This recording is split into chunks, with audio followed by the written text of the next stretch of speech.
അവിടെ ഈ കാണുന്നതാണ് നമ്മൾ ചീരങ്കാവിലെ ബ്രൈറ്റ് എന്നറിയപ്പെടുന്ന ആ ഹോട്ടൽ കേട്ടോ. ഇവിടുന്ന് കുറച്ച് മുമ്പ് ഈ കാണുന്നത് ചീരങ്കാവിലാണ്, എഴുകോണിൽ ചീരങ്കാവിൽ കാണപ്പെടുന്ന ഒരു ഹോട്ടലാണ്.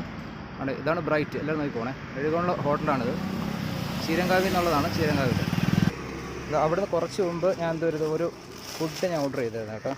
തൊട്ട് കുറച്ച് മുമ്പ് ഓൺലൈൻ സ്വിഗ്ഗി വഴി ഒരു ഫുഡ് ഓർഡർ ചെയ്ത് 180 രൂപ എടുത്ത് ഓർഡർ ചെയ്തൊരു ചിക്കൻ ബിരിയാണിയാണ് കേട്ടോ. നോക്കിക്കോണേ, അതെ 180 രൂപ എടുത്ത് ഞാൻ 180 രൂപ എടുത്ത് ഓർഡർ ചിക്കൻ ബിരിയാണിക്ക് അയച്ചു തരുന്ന സാധനമാണ്.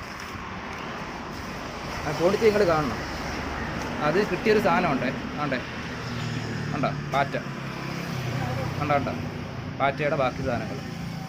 180 രൂപയുടെ ചിക്കൻ ബിരിയാണി കണ്ട, പാറ്റയുടെ അയച്ചേക്കുന്ന സാധനം എന്തുവാ, ഒരു റൈസ് വാരി ഇട്ടിട്ട് ഒരു പൂത്ത്, അത് സ്മെല്ലെടുത്തിട്ട് നിൽക്കാൻ വയ്യ, അത്രയ്ക്ക് സ്മെല്ലെടുത്ത് കൊള്ളാത്തൊരു സാധനം അയച്ചു തന്നേക്കുന്നു. ഇതിൻ്റെ റിവ്യൂസ് ഭയങ്കര കുറവാണ്. അപ്പം ഞാൻ ഈ 3 മണിക്കൊരു ഫുഡ് കഴിക്കാൻ വേണ്ടി ഓർഡർ ചെയ്തിട്ട് ഇതും കൊണ്ട്